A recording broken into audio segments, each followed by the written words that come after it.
L'École supérieure d'administration, d'économie, de journalisme et des métiers de l'audiovisuel ESAE offre de nouveaux challenges pour l'année universitaire 2023-2024. Étudiantes et étudiants, parents d'élèves nouveaux bacheliers, ESAE, c'est la garantie d'une formation de qualité à des conditions très avantageuses. À Gbedjromede, à Papa, à Boumekalavi et Parakou, inscrivez-vous en administration générale, administration du travail et de la sécurité sociale, trésor et finances publiques, impôts, diplomatie et relations internationales, journalisme et métiers de l'audiovisuel, gestion des marchés publics, planification et développement local, sciences économiques, sciences juridiques et toutes les filières des sciences de gestion. ESAE vous offre des bourses, demi-bourses et de réductions pour les premières inscriptions dans toutes ces filières. Waouh! En licence 1, 2 et 3 et en master, bénéficiez jusqu'à 50% de réduction sur tous nos sites. N'est-ce pas génial? Infoline. ESAE Gbedjromede, 3e rue à droite en quittant le carrefour Le Jador pour la BIBE Jéricho ou au plus 229 90 93 65 21 98 98 14 00 à Kpakpa au plus 229 52 88 33 33 à Boumekalavi au plus 229 52 88 44 44 Parakou au plus 229 52 46 12 12. ESAE, l'excellence à un nom. Bonjour à toutes et à tous, bon réveil dominical, bienvenue sur l'invité. Ce dimanche, fidèle ami internaute, je reçois pour vous Maître Renaud Agbodjo. Il est avocat au barreau de Cotonou, du Bénin bien évidemment. Il est l'un des avocats de Rekia Madougou, il est l'avocat personnel de l'ancien président Thomas Boniaï, militant du parti politique Les Démocrates. Il assure le poste au sein de cette formation politique de conseiller juridique. Avec lui, nous parlons de la rencontre qui a eu lieu entre Patrice Talon et les responsables du parti politique Les Démocrates. Nous parlerons également sans doute de Rekia Madougou. À l'issue de cette rencontre, quelles sont les issues possibles? Et nous parlerons également de cette guéguerre entre Les Démocrates et Force Cori pour un Bénin émergent FCBE. Renaud Agbodjo, bonjour. Bonjour Monsieur Kader. Merci d'avoir ajusté l'agenda pour être là ce matin. Je vous remercie de l'invitation. Merci infiniment aussi pour la disponibilité. Alors, le président Patrice Talon a reçu votre formation politique, les leaders de votre formation politique, les démocrates, il y a quelques jours. Vous, en tant qu'avocat de Rekia Madougou, également militant de cette formation politique, qu'est-ce que vous avez retenu de cette rencontre-là, de façon sommaire et expéditive? De façon sommaire et expéditive, je retiendrai que le parti Les Démocrates est resté un peu sur sa faim au terme de cette rencontre entre le chef de l'État et l'ancien président de la République, puisque même si on a pu noter que le chef de l'État est favorable pour l'audit du fichier électoral, sur les grandes questions qui permettraient au pays de faire le deuil de la crise post-électorale de 2021, le chef de l'État est resté ferme et intransigeant. Lorsque vous parlez de grandes questions, vous faites allusion à quoi et quoi, très rapidement? Je fais allusion à la détention de plusieurs personnalités politiques, au fait que plusieurs personnalités politiques également sont en exil. Et donc, nous n'avons pas noté une avancée du fait que le chef de l'État est resté fermé. Elle est restée fermée, bien évidemment. Mais l'argument qui a été argué par le chef de l'État au cours de cette rencontre, pour vous, est-ce que ça ne tient pas? Est-ce que parce que l'on a une casquette politique, on doit être exempté de tout délit? Oui, mais lorsque le délit lui-même a été organisé, a été inventé, il est normal que l'on puisse faire table rase de cette situation-là. Parce que le chef de l'État a tenu des propos assez graves à l'encontre de certaines personnalités, dont Mme Rekia Madougou et certainement le professeur Joël Aïvon, en disant que ce sont eux les manipulateurs des jeunes qui ont posé des actes de violence. Mais je tiens à noter déjà que cette déclaration du chef de l'État, aussi grave soit-elle, n'est pas fondée. Quand je dis que ce n'est pas fondé, ce n'est pas moi qui le dis.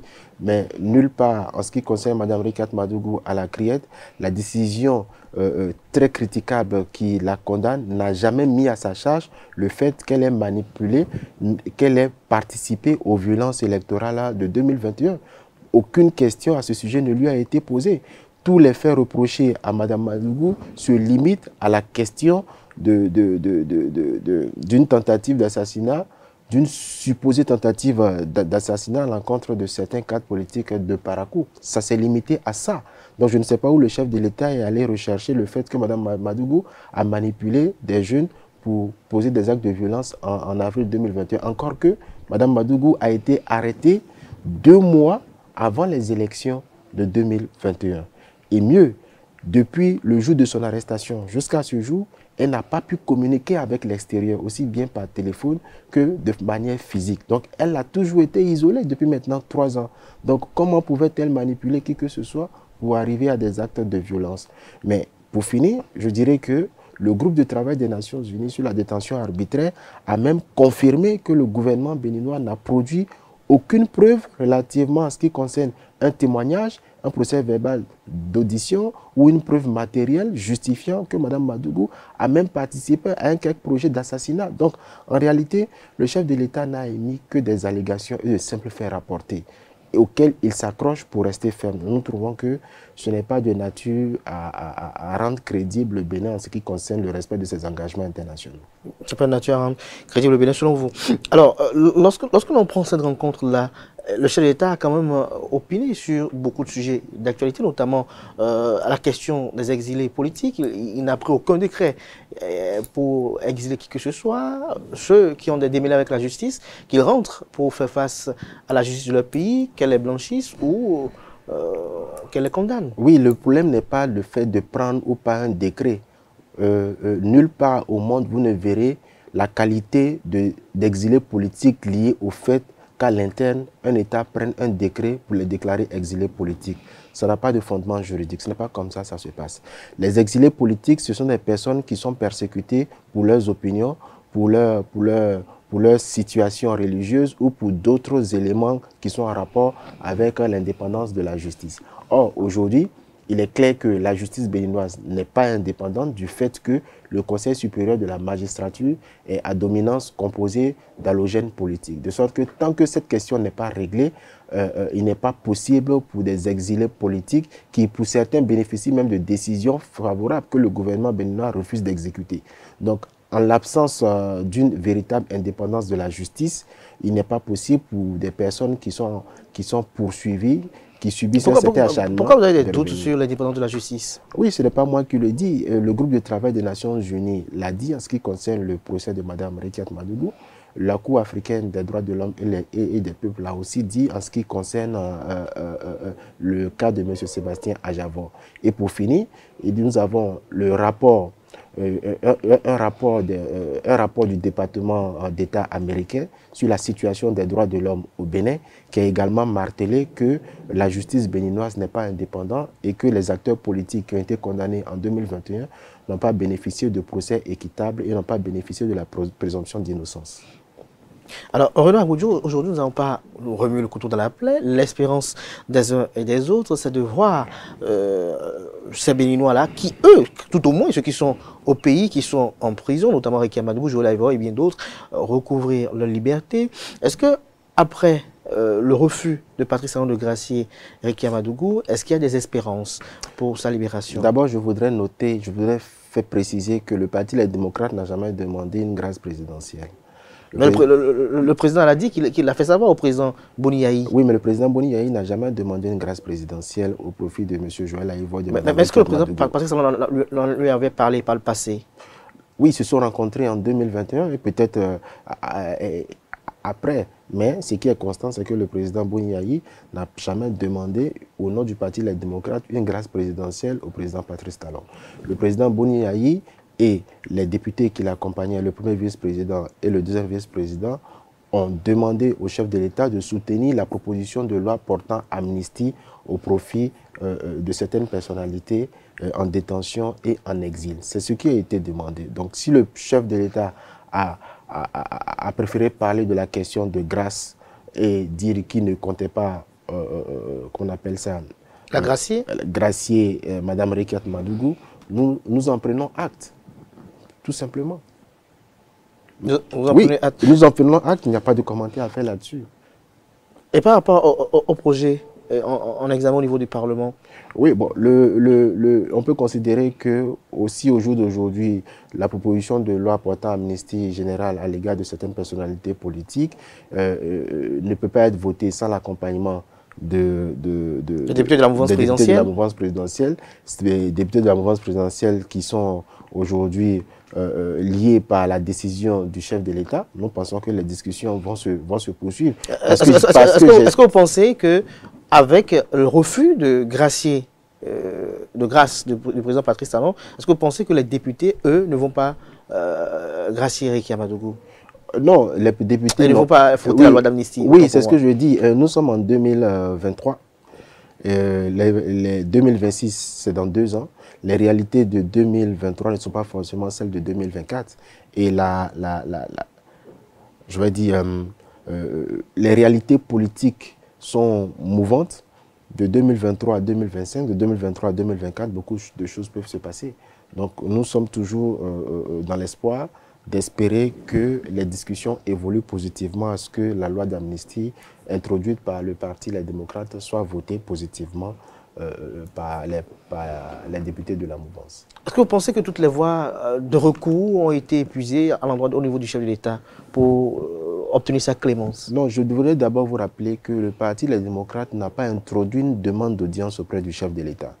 Le parti Les Démocrates a fait appel à la communauté internationale pour que les questions majeures, notamment liées à l'audit du fichier électoral, soient discutées, mais dans une situation d'équité, mais pas que la question relative à l'audit du fichier électoral.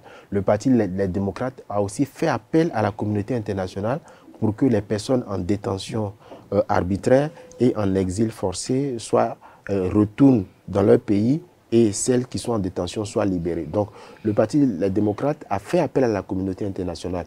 Et nous disons que notre appel à la communauté internationale reste d'actualité parce que nous estimons que il est difficile, lorsque 2 personnes ne s'entendent pas, il est difficile d'arriver à une solution si un tiers de confiance n'entrait pas en ligne de compte pour pouvoir rapprocher les positions. Donc, nous pensons aujourd'hui que c'est la communauté internationale qui peut amener le chef de l'État, dans une certaine mesure, à mettre de l'eau dans son verre, parce que justement, il estime que des opposants politiques n'avaient pas le droit de compétir à des élections. Alors, aujourd'hui, est-ce qu'au niveau de la liste électorale, au niveau du fichier électoral, est-ce que les réponses apportées par le président Patrice Talon sont de nature à vous ont satisfait au niveau de la démocrate? Je l'avais dit sur un autre plateau que entre ce qui est dit et ce qui est fait, il faut attendre de voir. Nous ne souhaitons pas que la déclaration du chef de l'État reste juste un effet d'annonce. Parce que le chef de l'État a dit, c'est clair, qu'il est favorable pour l'audit du fichier électoral, même par un opérateur que le parti Les Démocrates désignerait. Nous en prenons acte également, mais comment cela va se traduire? Et il faut aussi dire, comment cela va se traduire, on ne sait pas encore, mais il faut aussi dire que la question du fichier électoral, le problème, c'est que ça a été réalisé de façon non consensuelle, contrairement à la LEPI.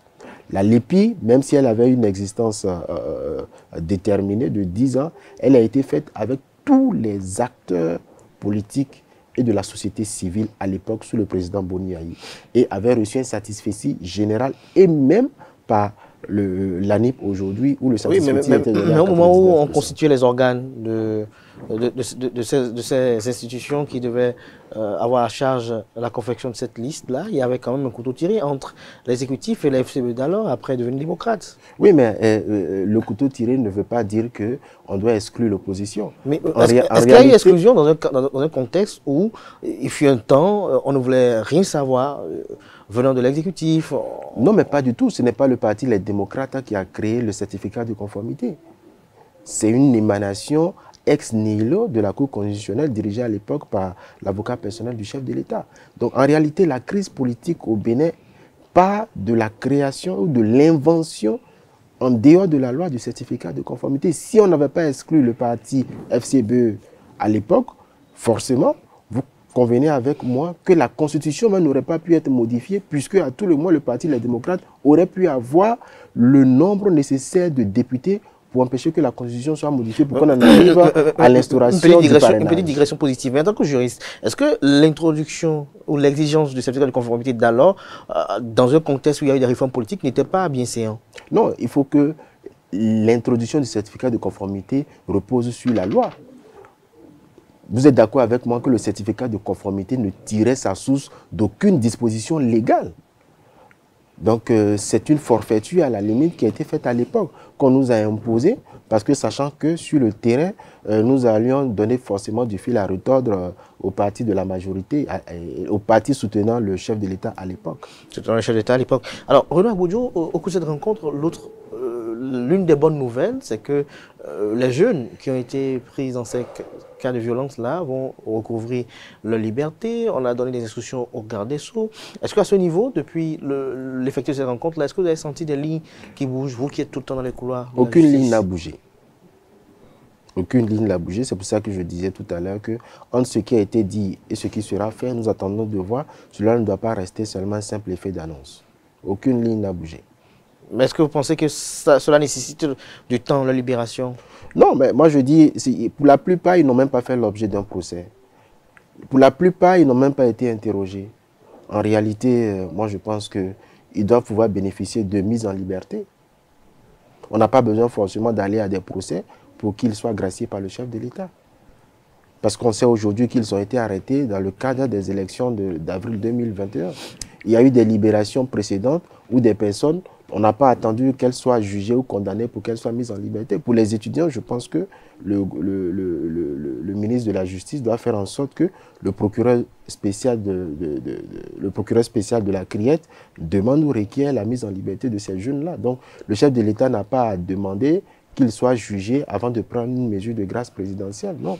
En 1 ou 2 semaines, si le chef de l'État ou le ministre de la Justice est sincère avec l'annonce qu'il a lui-même faite, le chef de l'État a faite, en principe, le procureur spécial doit pouvoir requérir la mise en liberté de ces jeunes-là, en attendant leur procès, déjà pour leur permettre de reprendre le chemin de l'université. Pour reprendre le chemin de l'université. Alors, l'une des griefs, puisque à l'issue de cette rencontre-là, il y a eu beaucoup de commentaires, que ce soit sur le plan national qu'à l'international, on a estimé que les démocrates n'ont pas été assez durs avec le chef de l'État. Par rapport à quoi? Qu'est-ce qui vous permet de le dire? Je rapporte des commentaires de part et d'autre. On a entendu également que le président Éric Gouneté a dit qu'il ne savait pas que la séance était filmée. D'abord, je voudrais vous faire remarquer que c'est une invitation du chef de l'État. Et pas que nous ne nous y attendions pas, mais nous n'étions pas demandeurs. Mais ce à quoi nous avons pu assister, c'est que c'était pour le chef de l'État plus une démonstration de force qu'une séance de dialogue politique. Parce que, d'abord, je peux confirmer que la délégation des démocrates ne savait pas qu'elle était filmée, puisqu'il n'y avait pas de régie visible, il n'y avait pas de caméra visible. Et donc, pendant que certainement le parti Les Démocrates discutait avec le président de la République, à qui il faut un minimum de déférence en respect de la fonction, nous avons senti de l'autre côté que le chef de l'État était plutôt dans une position condescendante envers un ancien chef de l'État. C'est ce qu'il faut noter. Et le président Boni Yayi, comme à son habitude, avec beaucoup d'humilité, s'est adressé, certainement avec beaucoup aussi de fermeté, mais avec surtout d'humilité, s'adressait au chef de l'État en exercice. En exercice. Mais il y avait quand même des caméras dans la salle, comment on ne peut pas savoir? Oui, il n'y avait pas de caméras. Il y avait des caméras robots. Oui, mais c'est quand même visible. Oui, mais est-ce qu'on peut vous dire aujourd'hui que le chef de l'État, Boni Yayi, l'ancien chef de l'État Boni Yayi, a été informé que ces caméras tournent? Parce qu'il peut y avoir des caméras sans qu'elles ne tournent. Vous êtes d'accord avec moi? Mais les rencontres avec Éric Gouneté, Candidat Zanaïd alors, toutes les rencontres qu'ils ont eues la plupart du temps, avec les rencontres élargies pour la plupart du temps, on sait que on ne peut pas filmer une personne sans lui dire qu'elle est en train d'être filmée. Surtout lors d'une rencontre politique. Et je persiste et je signe qu'aucun membre de la délégation du parti Les Démocrates n'a été informé qu'elle était filmée. Je me garde de faire d'autres commentaires qui prouvent davantage qu'ils n'étaient pas filmés parce que cela relève d'une haute confidentialité. Mais je confirme avec assurance que le président Boni Yayi ne savait pas qu'il était filmé. Vous ne savez pas qu'il était fumé. Alors, aujourd'hui, cette rencontre, elle a connu son effectivité. Il y a eu des promesses par rapport à certains Grito. La question du social a été évoquée par le président Boniaï. Le président Patrice Talon a rétorqué, vous avez interrogé sur ce qui est fait au niveau des cantines scolaires, au niveau de l'amélioration des salaires de part et d'autre. Le président Boniaï a promis revenir. Est-ce que dans les jours à venir, on peut espérer une autre rencontre entre Patrice Talon et Boniaï sur la question sociale, puisque Boniaï l'a évoqué au cours de cet entretien-là? Oui, ça reste toujours à discuter au niveau du parti. Je pense que le parti Les Démocrates n'a jamais été un parti fermé. C'est un parti de dialogue, c'est un parti de discussion, et nous pensons que c'est de la contradiction que peut jaillir la lumière. Mais seulement nous disons que ne faudrait pas qu'on utilise les moments de dialogue comme des moments de distribution de points. Vous dites, oui, vous me critiquez, vous êtes qui pour demander ceci? Non. Il ne faut pas qu'on fasse des moments de rencontre politique, des moments je dirais, de condescendance ou des moments de démonstration de force. Je pense que le chef de l'État lui-même, connaissant bien le président Boniaï et le président Boniaï connaissant bien le chef de l'État, savent qu'ils ont discuté plusieurs fois sans que cela ne fasse l'objet d'une démonstration de force politique. Donc je crois que si nous devons aller à une autre discussion, cela devra faire l'objet de préparation consensuelle sur les sujets abordés et les conditions dans lesquelles cette discussion-là devra se faire. Cette discussion sera faite. Alors, Renan Agbodjo, aujourd'hui, vous êtes toujours avocat de Réquia-Madougou. Il y a quelques jours, je ne vais pas dire le week-end dernier, il y a eu des messes qui ont été célébrées de part et d'autre à travers le pays pour commémorer le 1000e jour de détention, implorer la clémence divine pour obtenir sa libération et également envoyer des messages à l'endroit du chef de l'État. Mais de façon politique, en dehors des actions que vous avez menées au niveau des Nations Unies, au niveau des États-Unis et bien d'autres qui ont quand même porté leurs fruits, est-ce que sur le plan national, vous avez d'autres actions politiques que vous menez de façon concrète pour véritablement inverser la donne au niveau du Parlement? Puisqu'il y a quand même une grande carte qui se joue à ce niveau-là et on a comme l'impression que vous minimisez l'enjeu. Non, je ne vais pas ici vous étaler toutes les stratégies de l'ombre ou de lumière que le parti utilise pour parvenir à l'adoption de cette loi-là. Je dirais tout simplement que le parti, les démocrates, restent confiants sur le fait que pour lui, la priorité avec la question de la transparence des élections de 2026, la question de la liberté, de la libération des détenus politiques reste un enjeu majeur et capital. Parce que tant que nous aurons des détenus politiques en prison, tant que nous aurons des exilés hors du pays, quelle que soit la nature des élections qui seront organisées, quel que soit le nombre d'élections qui seront organisées, je pense que la crise politique au Bénin ne sera pas résorbée. Elle ne sera pas résorbée. Le chef de l'État, au cours de la rencontre, puisque vous parlez des élections générales de 2006, il y a des questions également de la réforme du système partisan, des réformes sur le code électoral, où le chef de l'État a dit qu'il serait porteur, ou qu'il serait un soutien pour toute réforme qui serait de nature à renforcer l'envergure nationale des partis politiques. Qu'est-ce que vous en pensez? Non, tant que cela est fait de manière consensuelle, parce qu'il faudrait rappeler que les grandes réformes... Parce qu'il a dit que si vous déconstruisez ce qui a été fait, les démocrates seront cassés, par exemple. Oui, mais c'est ce que nous disons. Toute discussion sur les réformes politiques majeures doivent se faire de manière consensuelle. Et notre Constitution a érigé le consensus en un principe à valeur constitutionnelle. Nous ne demandons qu'à discuter pour arriver, dans le cadre d'un consensus, à des réformes politiques. En réalité, on accuse le Parti Les Démocrates de ne pas discuter, alors que ce n'est pas le Parti Les Démocrates qui a pris sur lui la responsabilité de faire les réformes de manière exclusive. Oui, on accuse peut-être comme la plupart des gens connaissent le passé entre Boniaï et Patrice Talon, on se dit, des amis quand même doivent savoir comment mettre de côté la divergence et parfois trouver intérêt d'entente. Non, moi je n'ai pas fréquenté le président Boniaï pendant qu'il était ami avec le président Patrice Talon. Je n'étais pas présent aux côtés du président Boniaï à cette époque, donc je ne peux pas m'aventurer sur cette question-là. Ce que je sais, c'est que le Parti Les Démocrates a toujours été le parti de dialogue, est le parti de dialogue, le parti de discussion et le parti prêt à accompagner toute initiative allant dans le sens d'une réforme politique consensuelle. Puisque, comme je l'ai dit, la Constitution a érigé le consensus en un principe à valeur constitutionnelle, de sorte que toute réforme politique qui est faite de façon exclusive ne peut pas être considérée comme une réforme qui respecte la Constitution. Qui respecte la Constitution.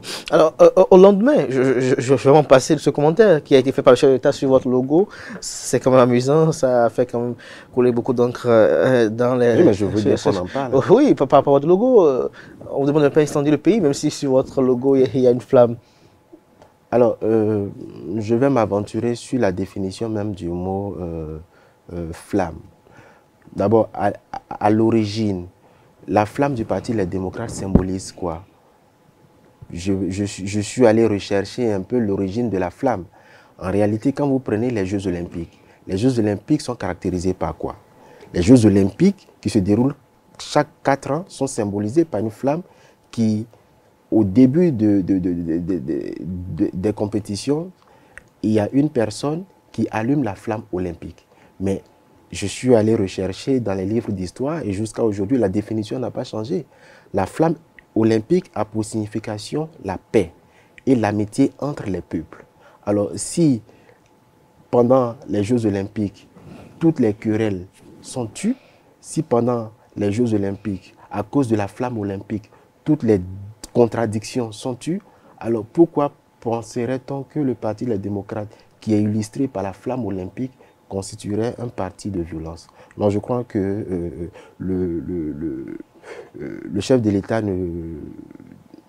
je pense que le chef de l'État s'est trompé en disant que la flamme olympique représente, ou la flamme du Parti Les Démocrates qui est semblable, qui est identique à la flamme olympique, constitue une flamme de violence. Au lendemain de cette rencontre-là, le parti politique Force Cohésion pour l'émergence, FCBE, est sorti pour s'insurger contre le fait que Boni Yayi, leur ancien mentor, les ait traités du fait qu'ils ne sont pas opposants. Non, je pense que le parti, les FCBE, lâche la proie pour l'ombre. Mais ils ont raison quand même. Aller dire ouvertement, publiquement qu'ils ne sont pas de l'opposition, c'était quand même un peu provocateur. Oui, peut-être provocateur, mais sans vouloir justifier dans la forme ou dans le fond les propos du président Boni Yayi. Mais je crois que le parti FCBE, qui est l'ancien parti du président Boni Yayi, quand on connaît l'origine des FCBE, je pense que ça ne devrait en principe surprendre personne, y compris même les membres actuels du parti FCBE. En fait, ce que je déplore souvent sur le parti FCBE, c'est que c'est un parti qui est devenu trop attentiste. C'est-à-dire, ils ne prennent aucune initiative aux côtés des autres partis de l'opposition. Le parti FCBE ne mène aucune action pour jouer son rôle de parti politique d'opposition.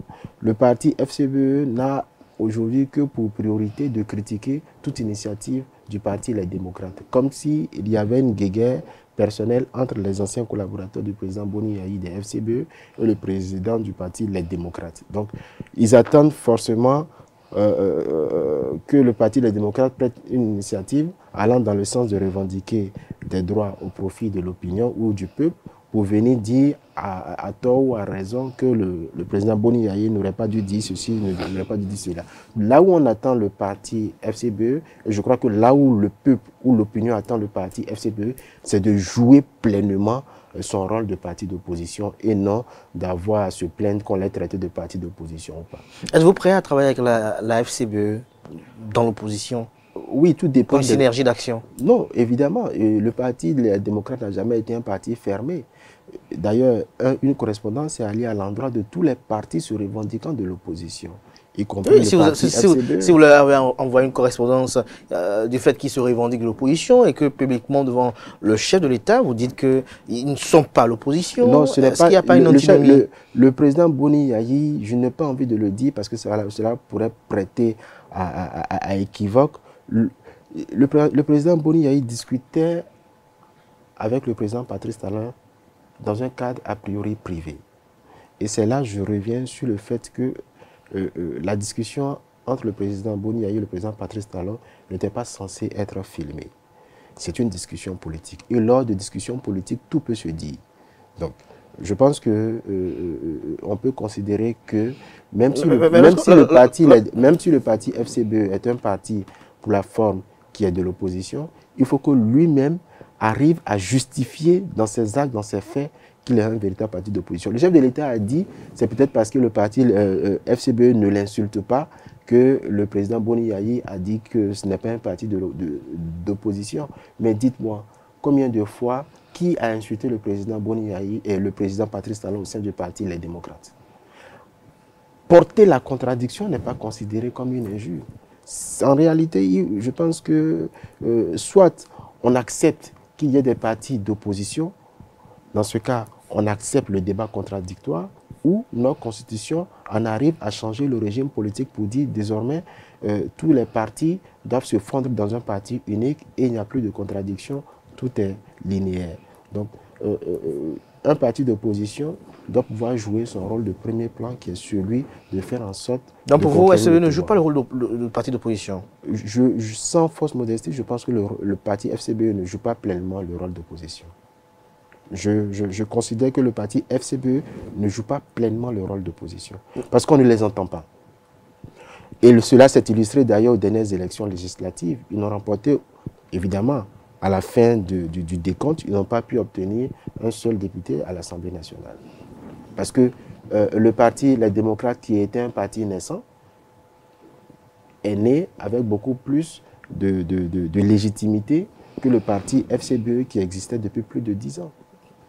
Merci à vous, Renaud Agbodjo. On vous aura compris. Nous sommes pratiquement à la fin de cet entretien du jour. Vous allez regarder droit aux caméras. C'est votre deuxième fois sur ce plateau.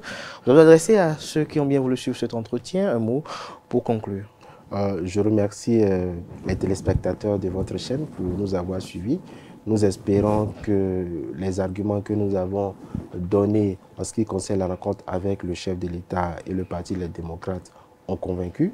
Nous pensons que ce n'est que dans le dialogue et dans le respect des uns et des autres que la lumière peut jaillir. Le parti Les Démocrates est un parti de dialogue et il n'est demandé que de dialogue. Mais la priorité des priorités aujourd'hui, c'est de faire en sorte que nous n'allons pas de crise électorale en crise électorale. Et je pense qu'aujourd'hui, le moment est venu pour que le chef de l'État, un bon père de famille, fasse table rase des conséquences néfastes des élections de 2021 afin que les détenus politiques soient libres, afin que les exilés politiques puissent rentrer chez eux. Puisque notre constitution dit qu'il ne doit y avoir de détenus politiques et nul ne peut être contraint à l'exil.